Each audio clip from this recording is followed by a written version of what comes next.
Buenas tardes, le doy la bienvenida al ciclo de conferencias y capacitaciones en línea que el Ministerio de Economía y Finanzas desarrollan por impulsar la ejecución de las inversiones públicas y por realizar las capacidades de los operadores del Sistema Nacional de Programación Multianual, Gestión de Inversiones en los tres niveles de gobierno. El día de hoy se desarrolla la capacitación para la definición de las bases del concurso FI 2023-2, documentación técnica mínima obligatoria, servicios de salud básica, que tiene como objetivo orientar a las autoridades y funcionarios de las entidades para que tengan la capacidad de determinar si las inversiones registradas en el Banco de Inversiones y declaradas viables aprobadas cuentan con la documentación mínima requerida según tipo de servicio. Esta capacitación comprende una exposición y una ronda de preguntas. El día de hoy nos acompañan Melissa Castillo, secretaria técnica del FID, Cecilia Puente, coordinadora de gestión del FID, y Rosaria García, sectorista de salud, desarrollo e inclusión social. Bien, iniciamos la capacitación. Adelante, Melissa. Muchas gracias, Francis. Muy buenas tardes, señores autoridades, funcionarios que nos acompañan el día de hoy en esta importante capacitación. Bueno, como ya se ha mencionado, hoy día estamos continuando con este ciclo de difusión de las bases del concurso FIT 2023. El día de hoy vamos a presentar justamente las bases y documentación técnica mínima obligatoria para el servicio de salud básica. En una primera sección vamos a ver la parte introductoria del FIT, que es el FIT, cómo está organizado, de servicios priorizados. En una segunda sección, la convocatoria del concurso FIT 2023-2, quiénes son las entidades que pueden participar, los criterios de agrupamiento y tasas de financiamiento o cofinanciamiento y algunas restricciones. Y en una tercera sección, la documentación técnica mínima requerida para inversiones del servicio priorizado de salud. Siguiente, por favor. Continuamos con la parte introductoria. Siguiente. El FIT es un fondo invierte para desarrollo territorial, fondo implementado mediante el decreto legislativo 1435. Es un fondo concursable que financia o cofinancia inversiones y estudios de preinversión en el marco del invierte.p. Los recursos del FIT están orientados a reducir brechas en la provisión de servicios e infraestructura básicos que tengan el mayor impacto en la reducción de la pobreza y pobreza extrema del país. El FIT fue conformado por la fusión del antes denominado FONIPREL y el FONIE, dos fondos que existieron a partir del 2019, entra en vigencia el siguiente. Bien, los servicios priorizados para el concurso FIT 2023-2 son solamente los cuatro que estamos observando en pantalla. Dentro de ellos está salud básica, educación básica, saneamiento e infraestructura agrícola. La priorización de estos cuatro servicios está dada en el marco del decreto, de la ley, 31.912, que autoriza créditos suplementarios para el financiamiento de mayores gastos asociados a la reactivación económica, la respuesta ante la emergencia y el peligro inminente por la ocurrencia del fenómeno del Niño para el año 2023 y dicto siguiente. Vamos a ver ahora en qué consiste esta convocatoria del concurso FIT 2023. La Secretaría Técnica del FIT, en el marco de sus funciones, cumplió con elaborar las bases del nuevo concurso, el denominado concurso FIT 2023-2, en el marco de esta ley, ¿no?, la 31.912, que autoriza el crédito suplementario, ¿no?, hasta por 200 millones de soles para lanzar este nuevo concurso. Entonces, las bases fueron aprobadas por el Consejo Directivo y la convocatoria fue publicada en el portal del MEF, en la sección del FIT, con fecha 29 de diciembre. Asimismo, también a través del Diario Oficial El Peruano se publicó un aviso, ¿no?, con la convocatoria el día 30 de diciembre. Entonces, estamos en la fase de difusión de las bases, ¿no? Justamente esta capacitación está orientada a que las entidades, ¿no?, conozcan sobre las bases, los requisitos que tienen que cumplir, ¿no?, y también puedan absolver todas las consultas técnicas, ¿no?, para poder presentar sus propuestas. Siguiente. En el marco de la norma que autoriza los recursos, ¿no?, este concurso FIT 2023-2 es un concurso restringido, ¿no? Está orientado, bueno, pueden participar tanto gobiernos regionales y gobiernos locales, entidades incorporadas o no al Sistema Nacional de Programación Multianual y Gestión de Inversiones que hayan participado en el concurso FIT 2023, curso del año pasado, y que hayan superado la fase de evaluación de admisibilidad, pero que no obtuvieron propuestas seleccionadas para la ejecución de inversión. Asimismo, ¿no?, solamente pueden presentar propuestas que correspondan a ejecución de inversiones, no estudios de preinversión, Entonces, ejecución de inversiones puede ser IOARS, y expediente técnico más ejecución o solo ejecución de inversión. Y solamente de los servicios priorizados que se mencionaron al inicio, que son educación básica, salud básica, saneamiento e infraestructura agrícola. Entonces, de todas las propuestas que participaron el año pasado en el primer concurso 2023, ¿no? Pasaron la etapa de admisibilidad, pero no tuvieron propuestas seleccionadas, ¿no? Y que además cumplen con los demás requisitos, ¿no? Se tiene 301 entidades con 392 propuestas. Estas forman parte del anexo 1, ¿no? Entidades e inversiones consideradas en el concurso FIT 2023. Entonces, para que ustedes puedan participar, deben, en principio, revisar si su propuesta, ¿no? Su entidad y sus propuestas están contenidas en este año. Asimismo, ¿no?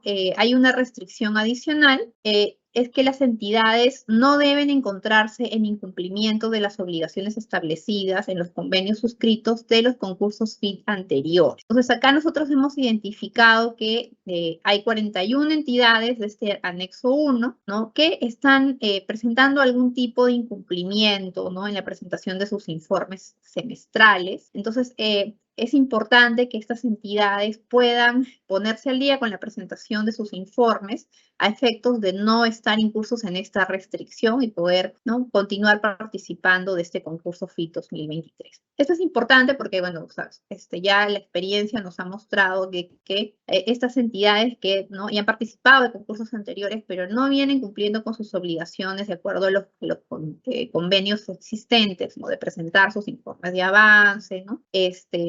Son entidades que reiteradamente están con estos incumplimientos y que le quitan la posibilidad a otra entidad, ¿no? De poder acceder a los recursos que brinda este fondo concursal. Siguiente. Los criterios de agrupamiento y las tasas de financiamiento, cofinanciamiento, básicamente se ha mantenido lo que se estableció en el concurso anterior, ¿no? Los criterios de agrupamiento están dados según lo que las especificaciones de jerarquía y ponderación y los criterios de asignación de recursos, ¿no? Ahí hay un listado también que está en el anexo 2 de las bases, ahí lo pueden ver con mayor detalle. Para el tema del financiamiento, no se ha establecido que las entidades, ¿no? De muy alta necesidad, los gobiernos locales de muy alta necesidad, ¿no? Con menores recursos y recursos medios, ¿no? Van a obtener hasta el 100% del financiamiento de sus propuestas, ¿no? Y así sucesivamente, ¿no? El porcentaje de cofinanciamiento, ¿no? Se va reduciendo en la medida que las entidades, los gobiernos locales son de alta necesidad o necesidad media. En el caso de los gobiernos regionales, ¿no? Los de muy alta necesidad y menores recursos reciben hasta el 95% del financiamiento de sus propuestas, los de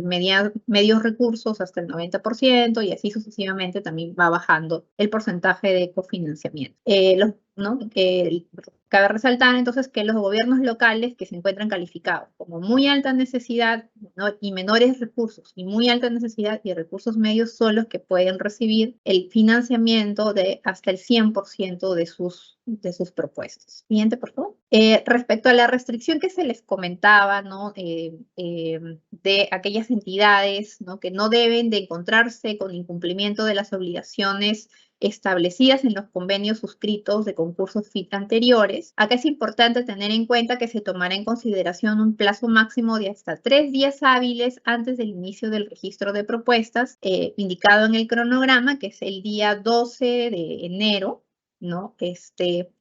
Para verificar que las entidades no estén incursas en este incumplimiento. Entonces, la Secretaría Técnica comunicará igual a través de la sede digital del Ministerio de Economía y Finanzas la relación de las entidades que incurran en este supuesto. Entonces, tienen tiempo hasta antes del 12 del 12 de enero para, si que están pendientes de algún informe, ¿no? De remisión de algún informe de seguimiento, poder remitirlo cuanto antes, ¿no? O subsanar las observaciones si es que tienen algún informe presentado con observaciones, para no estar dentro de este listado de entidades que no estén incumpliendo obligaciones de los convenios anteriores. Se recomienda entonces como Se considera como incumplimiento de las obligaciones pactadas los casos de las entidades que cuenten con convenios vigentes y que no hayan presentado informes semestrales o no hayan realizado el levantamiento de las observaciones no respectivas. Entonces, esto, ojo,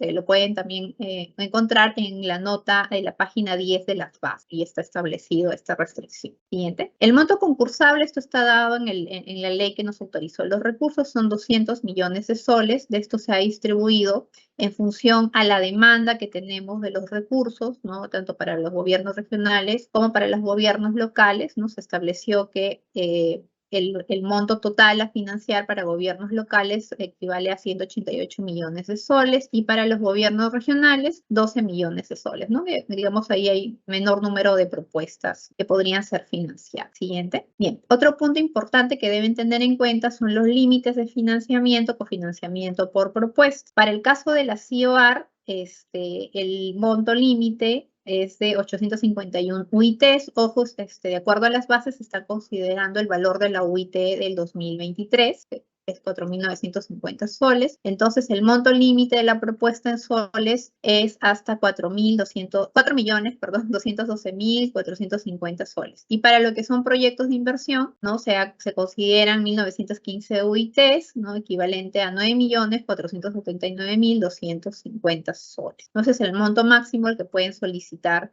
de financiamiento, cofinanciamiento de sus propuestas. Ojo que para el caso de obras públicas, ¿no? Si la entidad deberá incluir en la estructura de costos de inversión la partida correspondiente para las acciones de control concurrente, ¿no? Siempre que esto supere el monto para dichos efectos, ¿no? De acuerdo a lo establecido en el numeral 1.1 del artículo 1 de la ley 31.358. Siguiente. Y otro aspecto importante que deben tenerlo en cuenta, que ¿no? Está también forma parte de las bases, es el cronograma del concurso. Entonces, ahorita nos encontramos en las actividades preparatorias, hoy se aprobaron las bases, se publicó la convocatoria hasta el 30 de diciembre, estamos en la difusión de las bases, ¿no?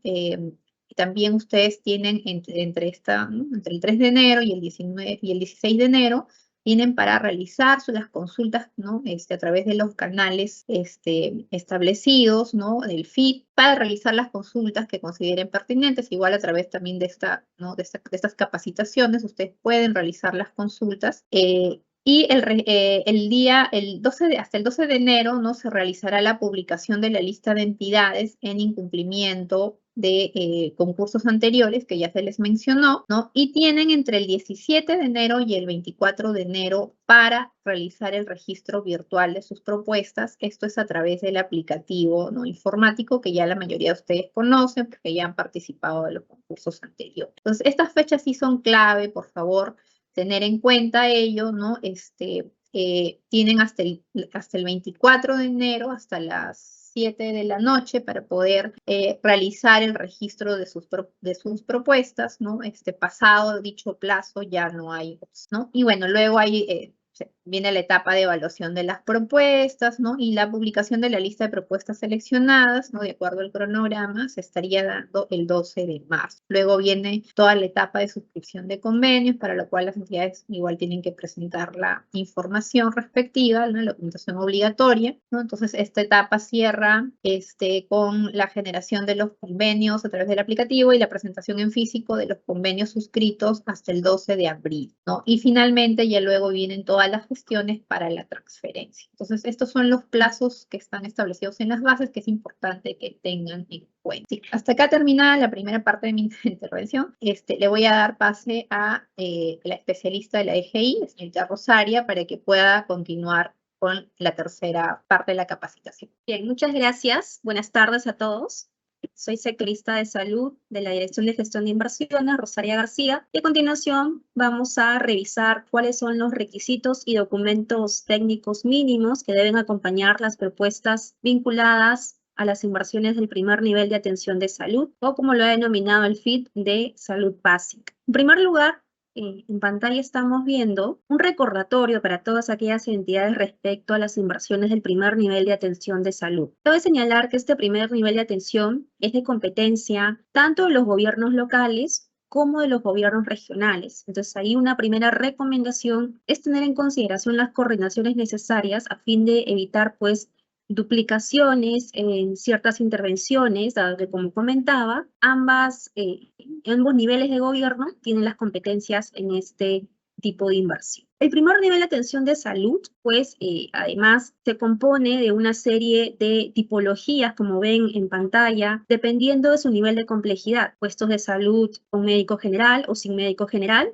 que son los establecimientos de salud de menor complejidad dentro de este nivel de atención. Y también tenemos los centros de salud sin internamiento y los centros de salud con internamiento. Estas tipologías pues van a estar representadas o establecidas de acuerdo al programa médico funcional correspondiente a cada proyecto de inversión, ¿no? Vamos a hablar más adelante que ese programa médico funcional ya debe estar aprobado y validado por la autoridad sanitaria previo a la declaratoria de viabilidad. Y como ya se ha mencionado, considerando que estamos ante un concurso que va a evaluar inversiones o proyectos de inversión que ya se encuentran en fase de ejecución, pues tenemos que tener en cuenta que esos programas médicos funcionales ya deben haber sido validados previamente, ¿no? No es objeto de la fase de ejecución ni su actualización ni su modificación. Eso hay que tenerlo en cuenta. En esta lámina, además, quería precisarles a todas las entidades, pues la diversidad de instrumentos sectoriales y generales con los que cuentan para poder, de alguna manera, identificar que las inversiones hayan sido, pues, adecuadamente sustentadas y declaradas viables con el documento técnico correspondiente. En ese sentido, es importante recordar que el sector salud, que es el ente rector de esta función, de la función salud, cuenta con fichas técnicas simplificadas, las cuales están vinculadas a un nivel máximo de monto de inversión, que está ahora en función de los 3.450.000. Es importante que se verifique adecuadamente que la inversión pues está cumpliendo en caso haya aplicado esta ficha técnica simplificada con estos requisitos. También contamos con fichas técnicas estándar del sector salud, en este caso de dos tipos, ¿no? Una ficha técnica estándar para zonas rurales, que van desde puestos de salud hasta centros de salud sin internamiento, ¿ok? Y ficha técnica estándar solo para centros de salud sin internamiento en áreas pues no rurales, ¿no? Es decir, en este caso en zonas urbanas, para entenderlo de una manera un poco más clara. Estas fichas técnicas estándar también cuentan con sus propios instructivos y aquí el objetivo, como les comentaba de esta introducción, es que la entidad, la unidad ejecutora, en coordinación con la unidad formuladora, pues pueda verificar esta información y los sustentos y la información que haya sido validada previamente para la declaratoria de viabilidad. Finalmente, en relación a inversiones que no estén dentro del marco ni de la ficha técnica simplificada ni de la ficha técnica estándar y los montos que también se establece en sus respectivos instructivos. Recuerden que también contamos con la ficha técnica de baja y mediana complejidad y los estudios de preinversión a nivel de perfil. La elección o la selección de este tipo de documento técnico va a estar vinculado a la aplicación del anexo 10, que ya debe haber sido aplicado, como repito, en la fase de formulación. He querido aprovechar esta oportunidad para que todas las entidades puedan tener este aspecto ya previamente validado, revisado, y así en la fase de ejecución pues no haya ningún inconveniente, ya sea para la elaboración del expediente técnico o la ejecución de la obra. Siguiente, por favor. Bueno, en relación ya específicamente a los documentos y requisitos mínimos en el marco de este concurso, en primer lugar vamos a revisar estos documentos o estos sustentos vinculados a las inversiones que, como decía, ya cuentan con declaratoria de viabilidad vigente y que se encuentran pues en la fase de ejecución, específicamente en la elaboración de expediente técnico y posterior ejecución física. En este caso, para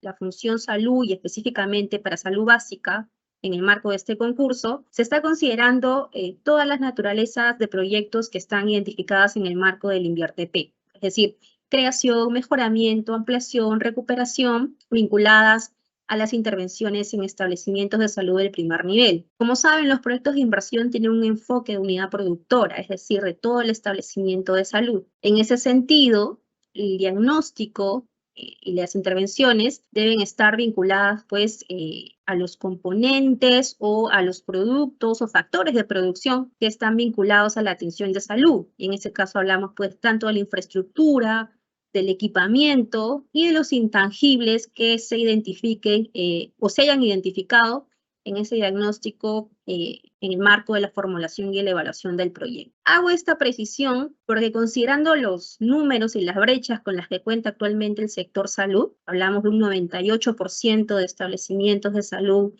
al menos con capacidad instalada, nos da a entender a priori que tenemos pues establecimientos de salud con infraestructura y equipamiento en condiciones no adecuadas. En ese sentido, el diagnóstico es casi evidente que debe ser integral, ¿no? Y es lo que nos dice también las metodologías generales. En este caso, en términos de requisitos, siguiente por favor, vamos a ir revisando uno a uno los requisitos y la documentación que va a sustentar o que debe tener como sustento estas inversiones, estos proyectos de inversión ya declarados viables. En primer lugar, el perfil o la ficha técnica, como comentaba hace un momento, que haya sido el fundamento de esa declaratoria de viabilidad. Debe estar además acompañado del resumen ejecutivo de este proyecto, debidamente registrado en el formato 7A, que justamente es el formato para la fase de formulación y evaluación del proyecto de inversión. Un siguiente documento, y esto ya es un documento estrictamente sectorial, es decir, que ha sido definido por el Ministerio de Salud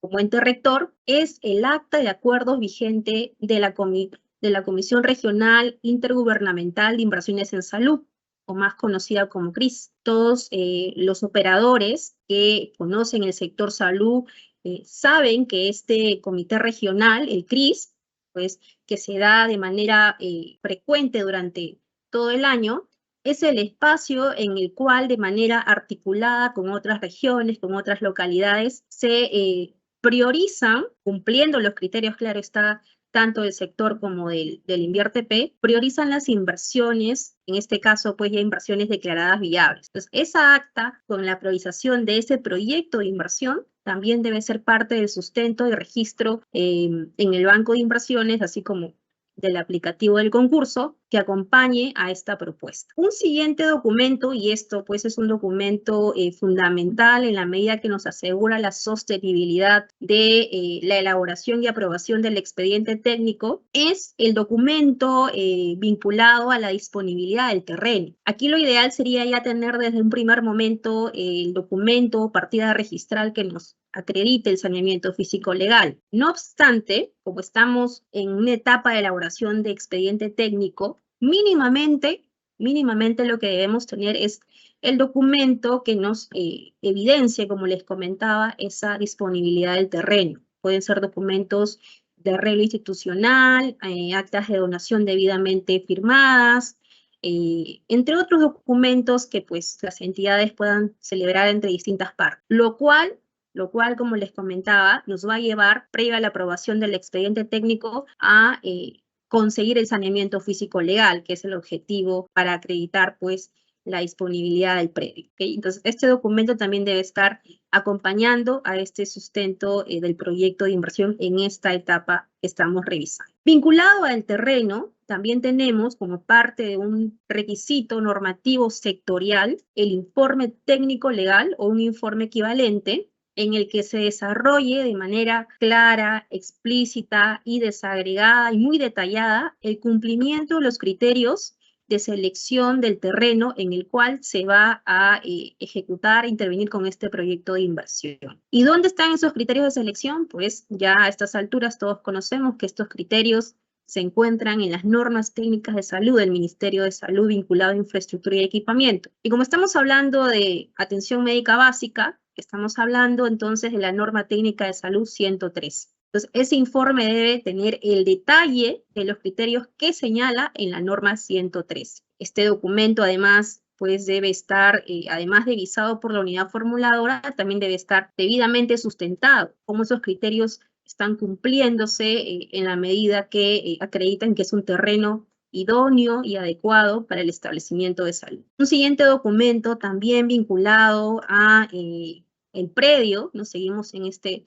este aspecto vinculado a la ubicación, a la localización del establecimiento de salud, es el certificado de zonificación. En este caso debe ser evidentemente compatible con los servicios de salud y también el certificado debe evidenciar la habilitación urbana, ¿no? Recuerden que el establecimiento de salud debe ser accesible para tener pues una sostenibilidad en su funcionamiento. Seguramente van a haber casos en los cuales pues estos documentos no estén desarrollados toda vez que no existe un plan de desarrollo urbano. En esos casos, lo que deben hacer los operadores es coordinar en primer lugar con la municipalidad provincial, que es la que tiene las competencias para estos planes de desarrollo urbano, y elaborar una propuesta de zonificación de vías en estas zonas que todavía no se encuentren con habilitación urbana vigente o desarrollada o aprobada. Y esta propuesta deberá ser aprobada por ordenanza por el gobierno local provincial que les comentaba. Entonces tenemos esa posibilidad en tanto pues se tomen las acciones más concretas para que la zona, el lugar, la localización donde se va a ubicar este establecimiento de salud cuente con todas las características que la hagan accesible, segura, digamos, a todos los usuarios. Un siguiente documento también vinculado a este tema es el certificado de parámetros urbanísticos y edificatorios para la edificación, en este caso de salud. Nuevamente, estos documentos deben ser coordinados, articulados, en este caso con el gobierno local provincial. Entonces, esa articulación debe asegurarse a fin de obtener estos documentos y poder acompañarlos en el sustento, ¿no? Cabe resaltar que lo que estamos revisando son documentos que ya, en teoría, deberían estar ya acompañando la declaratoria de viabilidad, pero en caso no lo hayan todavía registrado en el banco o estén en procesos de gestión, pues acelerar esta gestión de obtención de los documentos para que lo puedan registrar y puedan ser evaluados en el marco de este concurso. Aquí ya vamos a pasar a un documento que, como siempre comentamos con el equipo sectorial de salud, es fundamental y establece la concepción, alcance y nivel de complejidad del proyecto, que es el programa médico funcional. El programa médico funcional y la cartera de servicios de salud del proyecto, ¿ya? Porque si hablamos de un establecimiento de salud en funcionamiento, pues tiene una cartera de servicios, pero esa no es la que estamos aquí abordando. La que estamos abordando es la cartera de servicios de salud del proyecto, es decir, esta cartera y programa médico funcional que sustenta la intervención y la necesidad de la intervención. Este programa médico funcional ya debe haber sido, como les decía, validado y aprobado previo a la declaratoria de viabilidad por la autoridad de salud correspondiente, ¿no? Y aquí me estoy refiriendo ya sean las DIRESAs o JERESAs, dependiendo de la región. Adicionalmente, con el programa médico funcional, también debe tener en este caso el proyecto de inversión, el programa arquitectónico, ¿no? Este programa arquitectónico debe responder además, acá voy a hacer referencia nuevamente a esta norma técnica de salud 113, que es la que justamente enmarca todo el desarrollo del diseño arquitectónico de un establecimiento de salud del primer nivel. Además, este programa arquitectónico debe estar validado, firmado y sellado por un arquitecto especialista y que además pues también tenga el aval de la unidad formuladora, ¿no? En cuanto a documento de sustento. Siguiente, por favor. Otro documento que acompaña el programa arquitectónico y que en algunos casos se suele pensar que no es un documento de la fase de formulación y evaluación, y eso aprovechamos esta oportunidad también para aclararlo, es el programa de equipamiento. El programa de equipamiento, como su nombre lo dice, aborda todo el equipamiento hospitalario, ¿no? Y dentro del equipamiento hospitalario, según la norma técnica de salud, tenemos pues una serie de clasificaciones diversas, ¿no? Incluso dentro del programa de equipamiento podemos tener los equipos médicos propiamente, los equipos electromecánicos, incluso el mobiliario clínico, que para efectos del Ministerio de Salud los incluye dentro del programa de equipamiento, y también lo vinculado a el transporte, en este caso las ambulancias, ¿no? Por eso es importante que este programa de equipamiento haya sido también desarrollado conjuntamente con el programa de arquitectura, ¿no? Eso también en términos de dimensionamiento del espacio corrobora y valida que el proyecto pues tenga una calidad en cuanto a áreas. Ok, eso hasta el momento entonces con respecto a los documentos técnicos vinculados al dimensionamiento, al tamaño del establecimiento de salud en el marco del proyecto de inversión. Ahora vamos por el tema de otro factor de producción, que son los recursos humanos. Como parte del sustento también se debe acreditar el documento de compromiso de disponibilidad de los recursos humanos para el establecimiento de salud.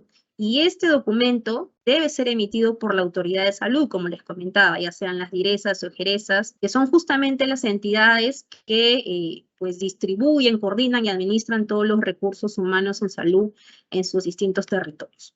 ¿Okay? No solamente se necesita la validación o visado de la unidad formuladora. Aquí está o debe ser validado por la autoridad de salud. En la misma línea, así como tenemos este documento de compromiso, también necesitamos en el marco del proyecto el programa de recursos humanos, que es un documento distinto.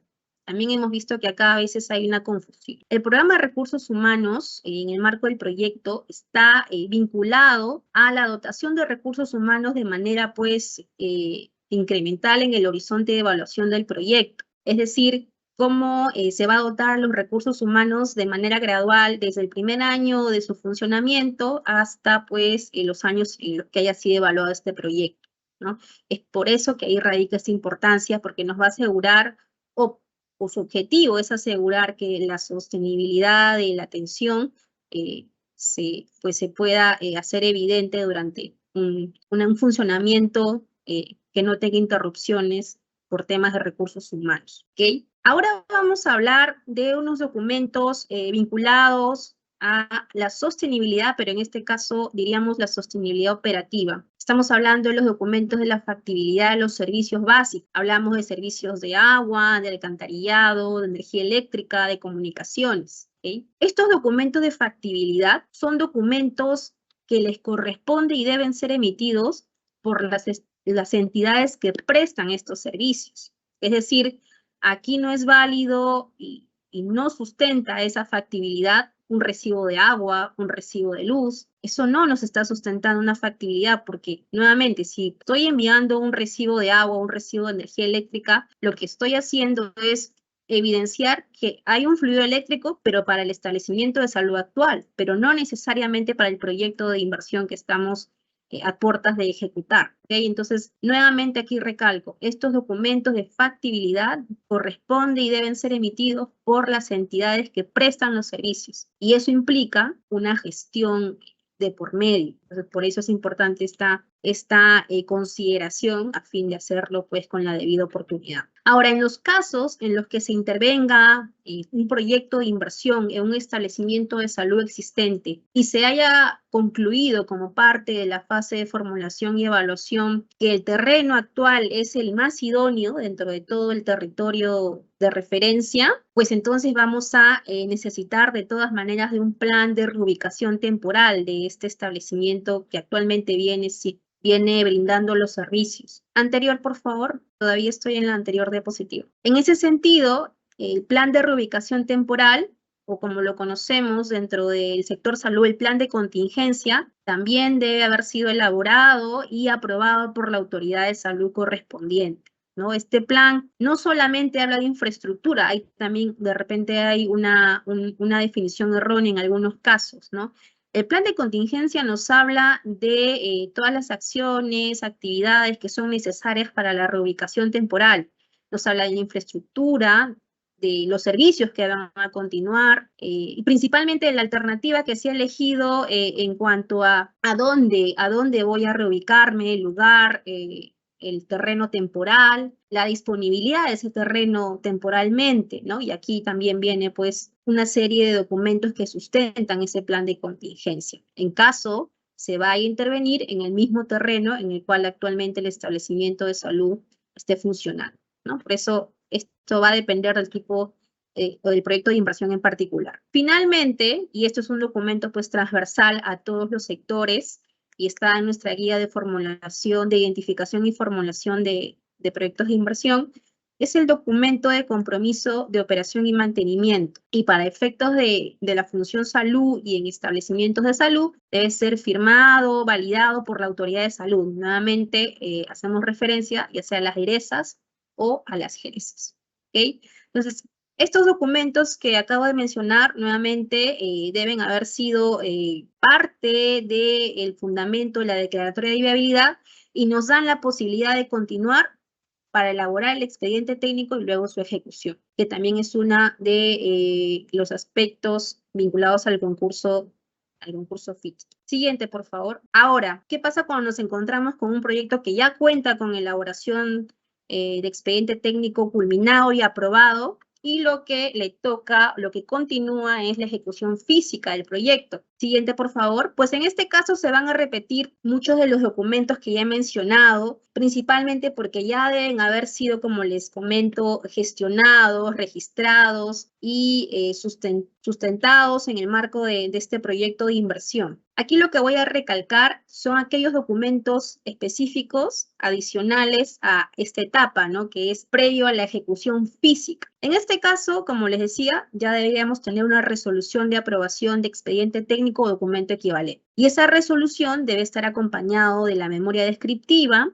del presupuesto de la inversión, y aquí nuevamente una precisión. Cuando hablamos de presupuesto de inversión, estamos hablando de todo el proyecto de inversión. Aquí a veces hay un error que lo que a veces los operadores interpretan o registran es sobre el presupuesto de la infraestructura, cuando justamente había comentado que las intervenciones aquí pues tienen un análisis integral y que, de acuerdo pues a los diagnósticos de brecha, en la mayoría de casos tenemos intervenciones tanto en infraestructura como en equipamiento y los intangibles que son necesarios, ¿no? Entonces, aquí el presupuesto debe estar vinculado a todos estos productos que están incluidos en el proyecto de inversión, no solo es la infraestructura, ¿okay? Entonces, eso también hay que tenerlo en cuenta. En la misma línea, el cronograma de ejecución física y financiera también debe abordar todos los productos o acciones del proyecto de inversión. Todos estos documentos que acompañan a la resolución de aprobación del expediente técnico o documento equivalente deben estar firmados y sellados por los especialistas correspondientes,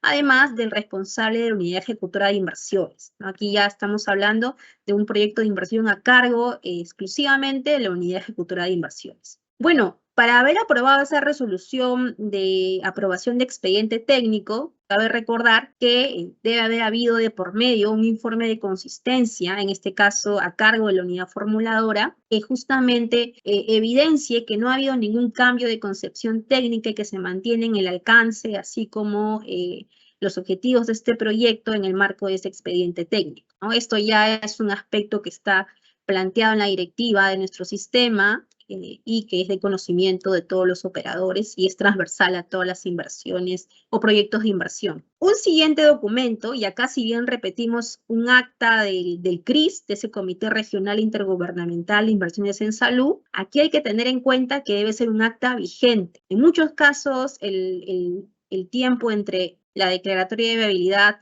y la aprobación de expediente técnico es muy amplia y pueden haber superado el mismo ejercicio o el mismo año. En ese sentido, cuando nos encontremos pues a puertas de la ejecución física, verifiquemos que ese acta del CRIS corresponda al año en el que se aprueba ese expediente técnico, ¿okay? Debe ser esta acta vigente, por eso que se enfatiza en la palabra que sea vigente. Como ya les había comentado, el saneamiento físico legal o partida registral ya debe haber estado obtenido previo a la aprobación de ese expediente técnico. En este caso, la partida registral es el documento que sustenta, además de la aprobación, que ya está listo para pasar a ejecución física. En relación al programa médico funcional, se repite en la medida que pues, hay que ir siempre teniendo en cuenta este programa médico funcional, que es el que se aprobó previo a la declaratoria de viabilidad. En los siguientes documentos, programa arquitectónico, programa de equipamiento, esos son documentos que sí pueden haber tenido ciertas variaciones en el marco de la elaboración del expediente técnico, que justamente han sido, o digamos,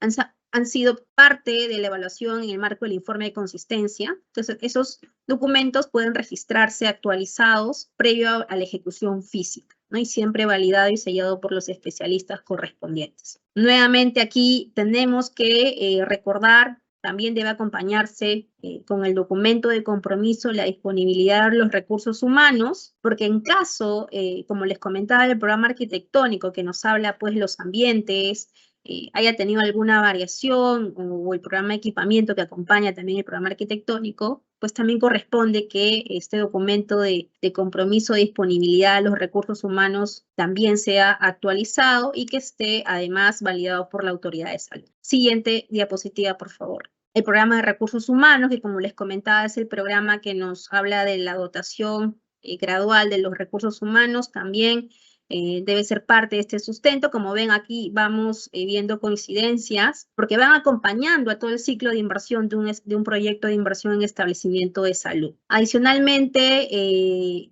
este documento es importante que lo tengan en cuenta todos, ¿no? Y también acá a veces hay una confusión y lo entienden como si fuera el informe de consistencia, ¿no? En este caso sí es un documento del sector salud específico, que es el documento de aprobación de la unidad ejecutora de inversiones, en el que evalúa la correspondencia del programa arquitectónico del expediente técnico aprobado con el programa arquitectónico del perfil, ¿no? Y esto además debe ser aprobado o contar con una opinión favorable de la autoridad de salud. Eso es lo que nos dice el decreto legislativo 1157, el cual aborda inversiones en salud y que fue publicado por el Ministerio de Salud en el año 2013. Es un documento adicional, así que es importante que lo tengan en cuenta y que se gestione oportunamente como parte, pues, de los sustentos de aprobación de la elaboración y aprobación del expediente técnico. Nuevamente aquí vemos como siguiente documento los documentos de factibilidad de los servicios de agua, alcantarillado, energía eléctrica y comunicaciones. Aquí no necesariamente deben ser los mismos de aquellos proyectos de inversión que se encuentran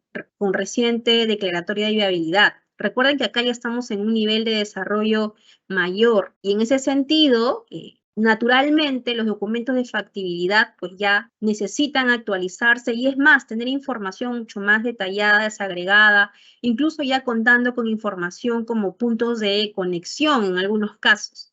Entonces, nuevamente, es importante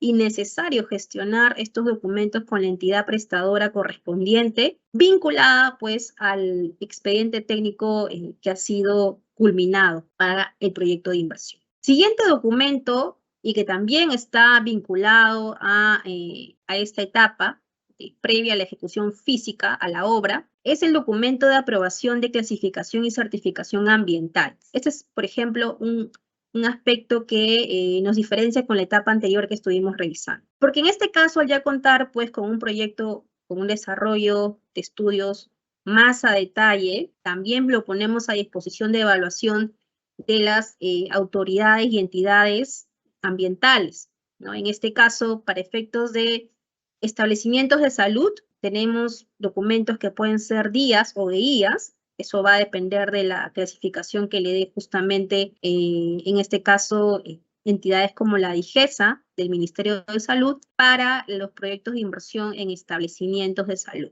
Esto también, aquí, se recomienda gestionarlo justamente cuando se encuentren ya previo a la culminación del expediente técnico. Ello porque ante cualquier recomendación, precisión u observación que nos haga la entidad ambiental, pues puedan incorporarse oportunamente en el expediente técnico, ¿no? Eso es lo que nos dicen los especialistas, que muchas veces hay recomendaciones, ¿no? Y si lo vamos manejando justo en las etapas finales de aprobación o de culminación del expediente técnico, nos da la oportunidad de integrarlo a los estudios definitivos de manera oportuna. Entonces, esto es importante que lo tomen en cuenta y además, pues para efectos del concurso ya lo tengan aprobado como parte del sustento. También los certificados de inexistencia de restos arqueológicos y el plan de monitoreo arqueológico. Claro, uno previo al otro, oportunamente gestionados, y en el caso que no sea necesario el CIRA, la ley nos señala pues aquellos casos que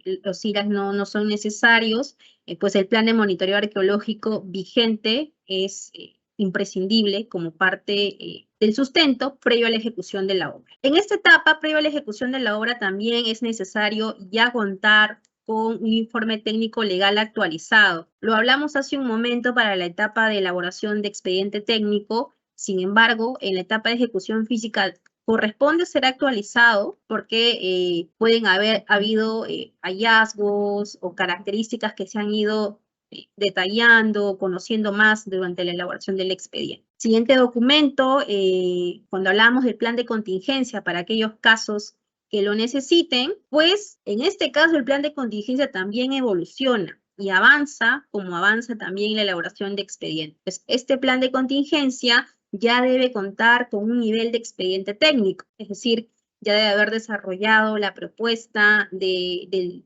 planteamiento de la contingencia y también debe haber sido nuevamente aprobado esa propuesta por la autoridad de salud. Yo les recomiendo que tengan muy en cuenta todos estos documentos y la correspondiente evaluación, así como se va avanzando en esta fase del ciclo de inversión, cuando vamos de elaboración de ET a un momento previo a la ejecución física. Luego también tenemos, como parte de las metodologías generales establecidas por el INVIERTE-P, lo que ya hemos comentado, ¿no? El documento de compromiso y operación y mantenimiento firmado por la autoridad de salud. También es parte de este sustento necesario. Siguiente, por favor. Bien, entonces ahí hemos terminado y concluido con respecto a los proyectos de inversión. Ahora vamos a revisar de manera más rápida lo que corresponde a las IORs. Y en este caso, específicamente para el concurso, se están considerando la ejecución física de la IOR. ¿Qué quiere decir eso? Que ya no contamos con un expediente técnico o documento equivalente aprobado, ¿no? Entonces nos encontramos en este momento de la inversión. Para el caso de las IOR, pues estamos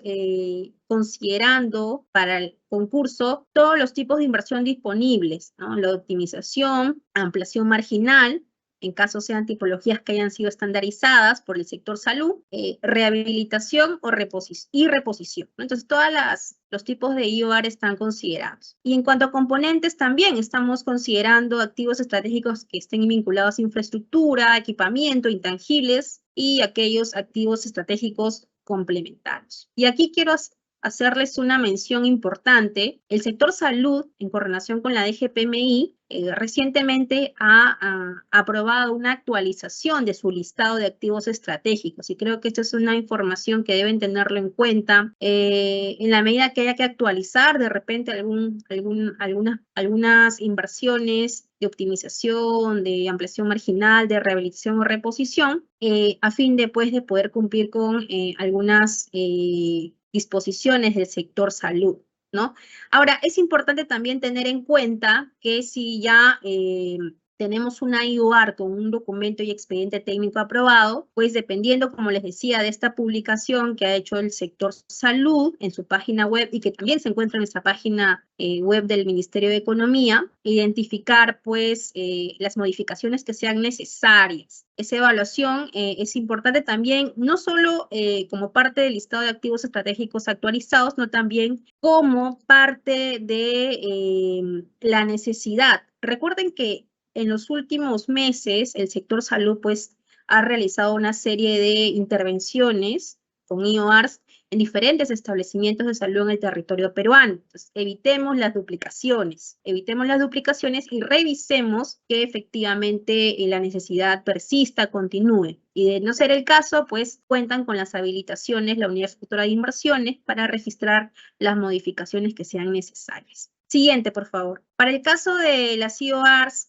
que ya cuentan con expediente técnico documento equivalente, aquí va a ser importante revisar que ya se cuente con este documento de aprobación de expediente técnico documento equivalente debidamente registrado en el formato 8C, que es el que corresponde a fase de ejecución de las IORs. Además, debe estar acompañado de la memoria descriptiva de la IOR, en caso corresponda, y en caso se traten de IORs de activos estratégicos vinculados a equipamiento, pues con las especificaciones técnicas en todo caso, ¿no? Ese es un aspecto que debe evaluar la Unidad Ejecutora de Inversiones al momento de registrar su información. Vamos a también adicionalmente tener en cuenta que esta memoria descriptiva debe ser además, pues, tener la validación de los especialistas correspondientes. Si hablamos de infraestructura, los especialistas en infraestructura. Si hablamos de equipamiento, los especialistas en equipamiento. Y acá hago esta precisión porque hemos encontrado documentos en algunas revisiones adicionales que hacemos como equipo sectorial de validaciones de equipamiento por profesionales que no están vinculados al equipamiento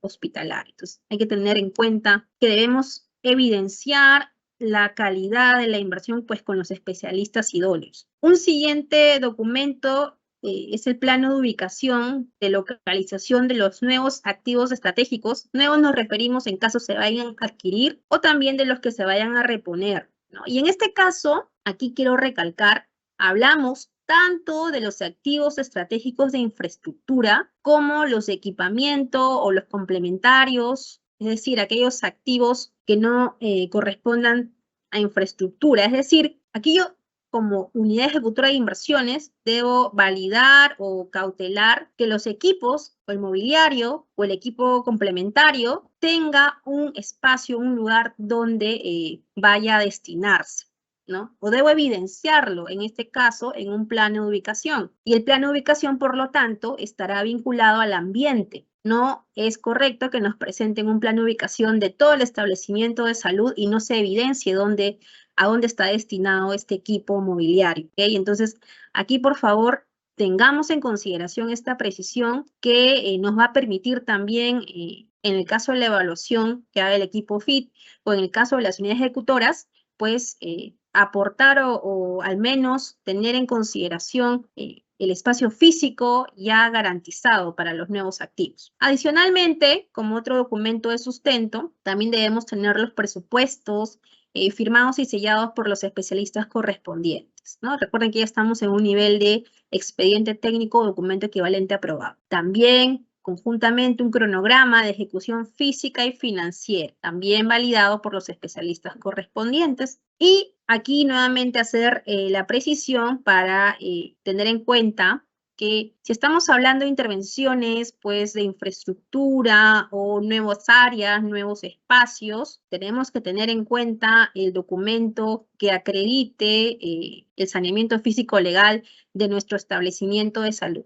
Y como ya lo hemos visto anteriormente, ese documento es la partida registral al nombre de la entidad que corresponda. Es decir, si estamos hablando de gobierno local o gobierno regional, va a depender pues del nivel del establecimiento de salud o de su administración, pero es la partida registral la que va a validar o evidenciar que efectivamente se cuenta con el saneamiento físico legal de este establecimiento de salud, que va a ser intervenido mediante una IOR.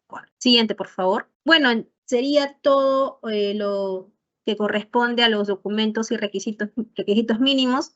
En caso hay alguna consulta adicional, bueno, quedo atenta en la sección de preguntas. Muchas gracias. Agradecemos a los expositores. Vamos a continuar con la ronda de preguntas. Las primeras preguntas son del equipo de FIT. Gracias, Francis. Muy buenas tardes. Sí, vamos a leer algunas de las preguntas que hemos estado recibiendo respecto al FIT. Nos dicen que en caso una entidad no tenga propuestas presentadas para el FIT 2023-2, aún es posible presentar una propuesta de proyecto de inversión. Bueno, aquí, como se mencionó en la primera parte de la exposición, solo van a poder participar en este concurso 2023-2 las entidades que se encuentren en el listado del anexo 1 de las bases, ¿no? Entonces, y ahí mismo se detalla tanto la entidad con el nombre de las propuestas que podrán participar en este concurso, ¿no? Si no está ahí, quiere decir que no superó la admisibilidad o ya de repente ya fue seleccionada o de repente, ¿no? Por algún otro motivo no está en ese anexo, ¿no? De acuerdo a lo indicado en el marco de la ley 3192. Entonces, solamente pueden participar aquellas que se encuentran en el anexo 1 y además que no estén en incumplimiento de convenios de concursos FID anteriores, ¿no? Concurso FID 2019-22, si tienen algún convenio que no han cumplido con presentar sus informes semestrales o de culminación, entonces tampoco van a poder participar, ¿no? Ahora, la segunda pregunta nos dice, si no se descargó las observaciones del FID 2023, ¿se puede descargar las observaciones del FID 2023? Entendemos que esa es su propuesta, ¿no? Al respecto, de acuerdo a las bases del concurso pasado, ¿no? Del concurso FID 2023, las entidades podían descargar sus observaciones hasta los 60 días después de que se publicó la lista de propuestas seleccionadas, ¿no? Entonces, eso ya pasó hace tiempo, eso fue después de mayo. Entonces, ya a estas alturas ya no pueden descargarla del aplicativo No obstante, para si es que necesitan, ¿no? La esquela de observaciones para saber cuáles justamente fueron las observaciones de su propuesta, lo que tendrían que hacer es solicitarlo por medio del correo electrónico fit@mes.gov.p, indicando, ¿no? Que requieren la esquela de observaciones, su propuesta, y deben identificar, ¿no? El nombre de la propuesta, el código de la solicitud, ¿no? Y la entidad a la que está representando, ¿no? La persona que remite el correo. La tercera pregunta dice, ¿los proyectos que están en el anexo 1 pueden participar para elaboración de expediente técnico y ejecución? Bueno, no se entiende bien la pregunta, pero entendemos que quieren saber, ¿no? Si es que este concurso 2023-2 es exclusivamente para inversiones, ¿no? Y dentro de inversiones hay objetos de financiamiento y cofinanciamiento, ¿no? Uno de ellos es la elaboración del expediente técnico y ejecución de proyecto, otro es para ejecución física solamente, que es para aquellos que ya tienen un expediente técnico aprobado, y es el último que es para la ejecución física de IOR. Entonces, pueden participar las entidades con propuestas de inversiones que están en el anexo 1, como ya lo mencionamos. Ahora, si la pregunta es referida a que, por ejemplo, en el concurso 2023 postuló para expediente técnico de ejecución, y de repente en el transcurso, como ya pasó, pasaron varios meses y de repente ya avanzaron con la elaboración de su expediente técnico, y ya cuentan con el expediente técnico aprobado, ¿no? Y ya está su resolución de aprobación, ¿no? Y toda la documentación que lo acredite. Para este concurso, ese proyecto sí puede participar para ejecución física del proyecto de inversión, ¿no? Siempre y cuando pues verifique que cumpla con toda la documentación requerida en las bases, ¿no? Eso sí se les recalca bastante que por favor revisen toda la documentación, que acá justamente ya la documentación técnica para los proyectos de salud las ha explicado nuestra especialista sectorial, y además de toda la documentación que se indican en las bases, ¿no? La documentación general, la solicitud de postulación, etcétera. Entonces, este es un nuevo concurso y deben verificar que toda la documentación requerida sea cumplida de acuerdo al objeto de financiamiento, ¿no? La siguiente pregunta dice, ¿cuál es el cronograma? El cronograma se ha mostrado ya en la presentación, sin embargo, lo pueden descargar, es el anexo número 3 de las bases del concurso FIT 2023, ¿no? Y se encuentra en la sección del FIT de la página web del MEF.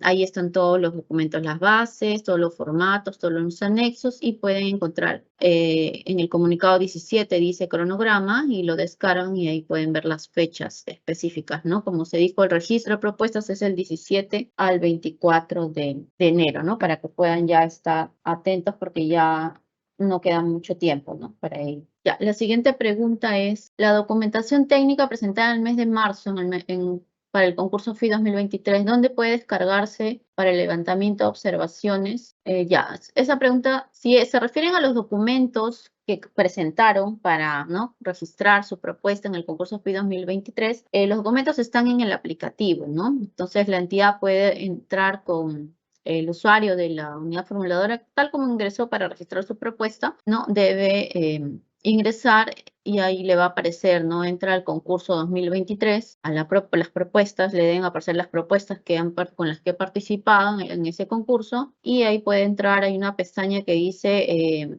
ver los documentos, ¿no? Ver. En la opción de ver puede ahí visualizar los documentos que presentaron. Si en caso no tuviera acceso, puede mandar un correito al fit@mes.gov.pe con el pantallazo y el problema o el inconveniente que tuviera para poder ayudarle a resolver ese caso, ¿no? Y a continuación le doy el pase a Rosaria para continuar con las preguntas técnicas. Gracias, Cecilia. Bueno, vamos a continuar con las preguntas vinculadas a los proyectos de inversión de atención médica básica. Una pregunta muy vinculada a lo que se ha comentado en la exposición. Nos hacen consultando si los documentos de factibilidad de servicios básicos como agua, desagüe, energía eléctrica y comunicaciones en el marco del concurso FIT, tanto para ejecución física o para elaboración de expediente y ejecución física, si es posible sustentarlo con recibos de pago o se tiene que obligatoriamente adjuntar los documentos de factibilidad emitidos por la institución correspondiente. En este caso, nuevamente se recalca que efectivamente, lo que se requiere y corresponde es la factibilidad emitida por la entidad prestadora del servicio. Toda vez, nuevamente les recuerdo que los recibos de pago pues, nos hacen referencia al servicio que se brinda actualmente en el marco de la oferta actual, pero recuerden que lo que queremos asegurar es la sostenibilidad del proyecto de inversión que se está, digamos, proponiendo para ejecutarlo. En ese sentido, tiene pues una necesidad y es imprescindible tener estos documentos emitidos por la entidad prestadora de servicios correspondientes, ¿no? Y por eso la gestión, como bien decía hace un momento, debe ser de manera oportuna. Una siguiente pregunta que nos hacen es respecto a que si en caso se hayan omitido o no se cargaron documentos requeridos tanto en el banco de inversiones, en los formatos correspondientes, si pueden cargarlos posteriormente. La respuesta es sí, dado que en los formatos, ya sea el formato 7, si corresponde información vinculada a la fase de formulación y evaluación, y formato 8A, correspondiente a la fase de ejecución del proyecto de inversión, cuentan con las notas, ¿no? Con una sección notas en las cuales pues, los operadores pueden registrar la información adicional o complementaria. Entonces sí pueden cargarlo ahí. Lo que les recomendaría es tener en cuenta, pues para el caso de la fase de formulación y evaluación, es decir, el formato 7A para proyectos de inversión, es que para el caso del PMF, como hacía hincapié, si bien lo van a registrar o digamos, se han olvidado y lo quieran registrar posterior a la declaratoria de viabilidad, es posible siempre y cuando la fecha de la validación de la autoridad sanitaria sea anterior a la declaratoria de viabilidad. Tomemos en cuenta ello, porque como les comentaba, el PMF o Programa Médico Funcional es la base y es el documento que nos establece el alcance de la intervención. Ese es el motivo por el cual siempre el PMF es anterior a la declaratoria de viabilidad. Considerando ese aspecto, esa recomendación, las notas están a disposición para cargar la información que ustedes hayan olvidado en el aplicativo del Banco de Inversiones. Una siguiente consulta es respecto a si para postular a la ejecución física de una IOR de un establecimiento de salud, si en el banco de inversiones no se registró el activo estratégico, ¿habría algún inconveniente para continuar con la propuesta? Bueno, esta pregunta es muy interesante porque cuando están en fase de ejecución de la IOR, pues van a poder percatarse que no es posible agregar nuevos activos. Entonces, además de no contar con esa habilitación, también en la última actualización de nuestro reglamento señala pues que las modificaciones que se pueden dar en la fase de ejecución de una IOR pueden estar vinculadas de repente a una programación, ¿no? Se pueden adquirir activos algunos antes, otros después, dependiendo de la gestión de esa ejecución. En el cronograma también, que tendría un impacto en el cronograma, más no incluir activos nuevos. Esto no es posible. Por lo tanto, la IOR pues debe haber sido correctamente identificada e incluyendo todos los activos necesarios para sustentar ya sea la optimización, la reposición, el tipo de IOR correspondiente. ¿Okay? No es posible agregar activos nuevos. Y ojo, nuevamente hago la aclaración que hay un listado de activos estratégicos actualizados y que pues puedan verificarlo ya sea en la sede digital del Ministerio de Salud o también en la sede digital del Ministerio de Economía y Finanzas en la sección de inversión pública. Listo, le doy el pase a Cecilia para las siguientes consultas. Gracias, Rosaria. A ver, nos preguntan respecto a si la capacitación la subirán a la plataforma del MEF. Sí, efectivamente, desde el día de ayer se han iniciado las capacitaciones en el marco del concurso FI 2023-2 y seguirán publicando tanto las presentaciones y, bueno, posteriormente ya los videos. Pero las pueden encontrar en la sede digital del MEF, en la página de capacitaciones realizadas, y ahí van a estar publicados las capacitaciones, las presentaciones, ¿no? Entonces, por ejemplo, la de ayer ya la pueden encontrar, la presentación, y esta, la de hoy día, ya de la otra semana también ya van a poder visualizarla, ¿no? El video tal vez se demore unos días más, pero sí se van a publicar posteriormente, ¿no? Entonces hay que estar atentos. Asimismo, la programación de las capacitaciones también está publicada, por lo que les invitamos a participar en las demás, ¿no? Capacitaciones. El día de hoy hemos tratado el tema Servicio Priorizado de Salud Básica. El día martes 9 de enero presentará la documentación técnica para el Servicio Priorizado de Educación Básica, que tenemos una alta demanda de inversiones. Y luego tenemos con el Servicio de Infraestructura Agrícola y de saneamiento también, ¿no? Entonces sí se les pide que participen para que justamente ahí puedan salir de las dudas que tengan, ¿no? Que se están absolviendo el día de hoy. Ahora, la otra consulta que nos indican, dice, consultarles si los motivos de descalificación en el anterior proceso FIT se visualizan en la plataforma del FIT donde se cargó la información. Bueno, es lo que comenté, ¿no? En la pregunta anterior. Si la observación, o sea, ya no la van a poder descargar del aplicativo. Lo van a, porque ya pasó el plazo, ¿no? Para que la puedan descargar según las bases. Entonces, tendrían que enviar un correo, la solicitud al correo fit@mes.gov.pe, indicando, ¿no? Que requieren la esquela de observación de su propuesta, ¿no? Indicar el código de la solicitud, el nombre de la entidad, para poder nosotros, a través de ese medio, hacerles llegar la esquela observa. Eso sería principalmente. Bueno, hasta aquí, sé que ya no tenemos más preguntas, entonces te doy el pase, Francis, para cerrar ya con este bloque. Gracias. Agradecemos a los expositores. Hemos culminado la ronda de preguntas. Agradecemos a todos los participantes por su asistencia y por concluir esta capacitación. Buenas tardes.